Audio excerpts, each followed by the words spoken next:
Il est présent en direct du studio Alifa Hafed, notre invité Hicham Gerari, professeur universitaire et chef du département de communication à la faculté des sciences et techniques de Mohammedia. On va parler d'un thème très important, l'importance de lire et d'écrire. Bonjour Hicham Gerari. Bonjour Izan. Merci. Alors Merci je vais baisser le micro, voilà, je vous vois mieux. Voilà, comment allez-vous ? Très très bien. Et vous ? Merci de répondre à l'invitation de Champ Inter, un plaisir de vous avoir parmi nous. Alors, vous êtes effectivement chef du département de communication à la faculté des sciences et techniques de Mohammedia. Alors, qu'est-ce qu'il y a eu comme changement cette année et nouveautés ? La nouveauté, c'est qu'on passe à la mise en œuvre du pacte ESRI, Oui. le plan d'accélération de l'écosystème universitaire. Oui. Et ce système est destiné à offrir une meilleure version du système LMD, licence master doctorat. Voilà, pour faire court. Voilà, pour faire court, mais je pense que vous avez partagé une information très importante avec les auditeurs de Champ Inter qui sont concernés. Alors bien sûr, pour les inscriptions cette année, c'est fini. Je pense que ce sera pour l'année prochaine. Sinon, notre thème aujourd'hui, l'importance de lire et d'écrire. C'est vrai qu'on a l'impression que c'est très simple comme thème, et pourtant c'est compliqué. On aura l'occasion d'en parler à partir de 8h45 avec les auditeurs de Champ Inter. Vous aurez l'occasion également de commenter le thème qu'on aura l'occasion d'aborder avec notre invité Bouaïza Kharati, président de la Fédération marocaine des droits du consommateur. Et on se retrouve dans quelques instants pour la revue de presse.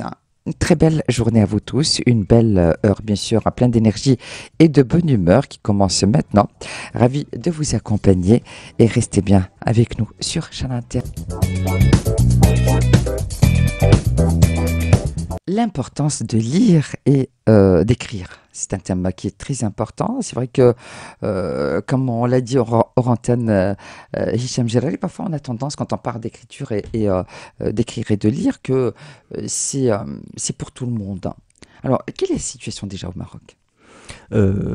Si vous me permettez, je voudrais juste avant rendre hommage à un grand homme qui nous a quittés dernièrement, une grande figure de la presse sportive. Absolument. Feu Monsieur Abdelhaïd Bouimid, un homme qui a compté dans ma vie et qui m'a donné justement l'envie d'aller davantage lire pour m'instruire. Très bien. Donc j'exprime mes sincères condoléances à sa petite famille et à la famille de la presse. Merci Hicham Gerari. Alors on revient pour parler de ce thème qui est très important. Je pense que ça concerne tout le monde, tous ceux qui nous écoutent ce matin d'ailleurs sur les ondes de Champ Inter. Mais qu'est-ce que vous en pensez et quelle est la situation au Maroc ? La situation au Maroc, si on doit la voir d'un point de vue chronologique, historique, il y a eu des avancées. La situation des années 60, 70, 80 n'est pas aujourd'hui la situation des années 2000 et de 2024.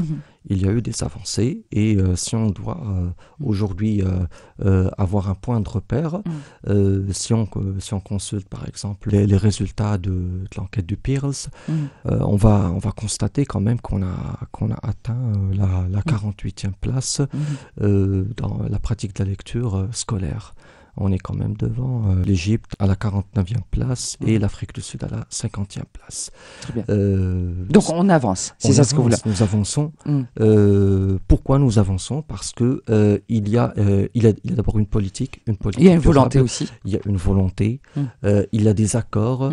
Il y a la mobilisation des acteurs socio-économiques. Il y a les académies régionales. Donc il y a des projets structurants qui font que ça avance. Très bien. Ceci étant dit, il y a encore beaucoup d'efforts à faire. Très bien. Alors on va parler, c'était juste une petite parenthèse qu'on va fermer rapidement, pour parler de notre thème, l'importance de lire et d'écrire. Alors à votre avis, pourquoi la lecture et l'écriture sont-elles, on va dire, fondamentales, non seulement pour l'éducation, mais pour la vie en général ? Si nous devons peut-être comparer la lecture et l'écriture à quelque chose, c'est le nerf sciatique de toute une société. Ça structure ? Oui, c'est un projet structurant qui conditionne l'évolution de tous les pays. Aujourd'hui, rester enfermé dans l'illettrisme ou l'analphabétisme, ça n'avance à rien. Au contraire, ça ne fait que projeter le déclin de la société. Il y a eu des enquêtes qui ont été conduites et en grande partie, il y a les habitudes de la société. Une société évolue. Elle a le contrôle sur tout ce qui peut être traditionnel ou conforme à un modèle préexistant. Et bien entendu, tout changement a besoin de temps. Très bien. Auparavant, je donne juste l'exemple des écoles coraniques. Les écoles coraniques ont joué un grand rôle dans la lutte contre l'analphabétisme. Mais avant qu'il y ait justement, il y avait beaucoup de gens qui ne savaient pas lire, mais qui écoutaient par exemple le Coran, qui l'apprenaient par cœur. Donc il y avait déjà la présence de l'aspect phonétique dans la reconnaissance de l'alphabet. Du coup, lorsqu'on apprend à lire et écrire, ça devient facile de reconnaître, d'identifier les lettres et par la suite, ça devient très très fluide de pouvoir amorcer ce processus de lecture. Et c'est vrai qu'aujourd'hui, dans un monde où l'information est omniprésente, savoir lire et écrire avec discernement, il faut le rappeler, est un atout indispensable pour s'intégrer dans la société. Alors aujourd'hui, avec l'explosion des technologies numériques, les jeunes lisent-ils et écrivent-ils de la même manière qu'avant? Y a-t-il un impact des réseaux, on va dire, sociaux sur ces pratiques? Oui, il y a un grand impact, en effet. Avant peut-être la lecture et l'écriture étaient ressenties comme un besoin vital qui nous accompagnait dans notre vie. Aujourd'hui, on va peut-être... la lecture est là, on va lire. On va lire sur des écrans, on va lire sur des panneaux. Nous avons nos téléphones, nos tablettes, nos ordinateurs. Simplement, le but, c'est de consommer peut-être une information. Auparavant, c'était un besoin d'accompagnement, d'épanouissement. Aujourd'hui, nous avons les réseaux sociaux. Nous avons Facebook, nous avons LinkedIn, Instagram. Mais si on se pose la question, est-ce que, par exemple, dans les années 80 ou 90, est-ce que nous avions notre Facebook aussi? On l'avait. Mais ça ne s'appelait pas Facebook, ce n'était pas sur un écran, c'était, en ce qui me concerne, c'était l'opinion des jeunes. On lisait l'opinion des jeunes, on voulait nous aussi se faire publier, on voulait aussi écrire, et quand on demandait de l'aide, on nous encourageait à lire pour qu'on soit lu par d'autres personnes, pour échanger. Et pour que vous soyez à jour, parallèlement. Voilà, pour vous actualiser. D'ailleurs, on l'utilise, ce thème aujourd'hui. Alors, aujourd'hui, on a tendance plutôt à lire, on va dire, des articles, pas des livres. Voilà, les choses ont changé parce que est-ce qu'on est dans le fast? C'est comme le fast-food, c'est-à-dire tout est rapide. Même regardez, quand on parle des réseaux sociaux, on parle de Reels, donc il faut que ça soit rapide pour que ça s'accroche rapidement, etc.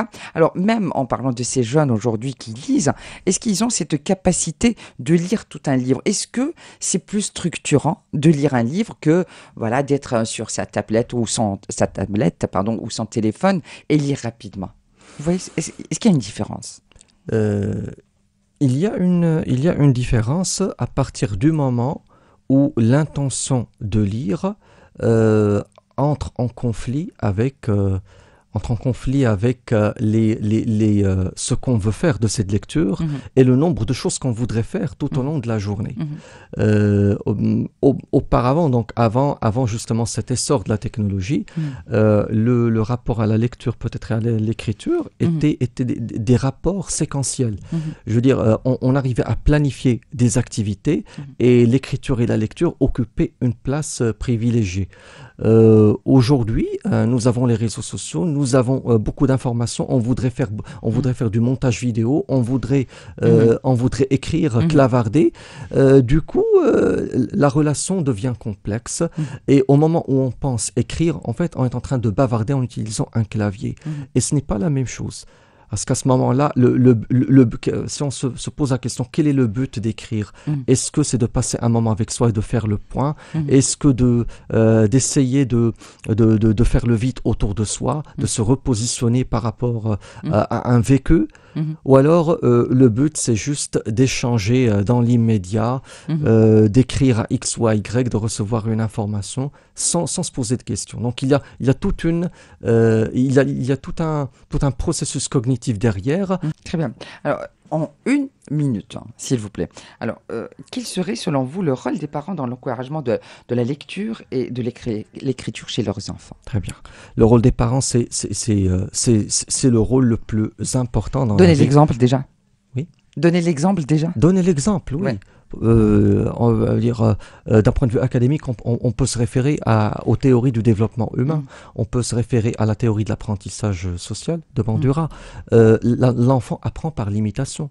L'enfant observe ses parents et à partir du moment où il voit ses parents ou même sa fratrie lire, eh bien, il commence à se dire que c'est quelque chose qui fait partie de la vie quotidienne, c'est quelque chose que je peux moi aussi faire et c'est quelque chose qu'il va faire, qu'il va essayer. Donc l'être humain est ouvert sur les nouvelles expériences.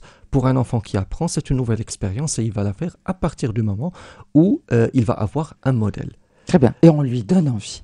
Et on lui donne envie, surtout si effectivement on voit que la personne qui lit, c'est une personne qui fait de la lecture et de l'écriture une vocation. Merci. Hicham Djerari, merci de répondre à l'invitation de Merci Charles à vous. Inter.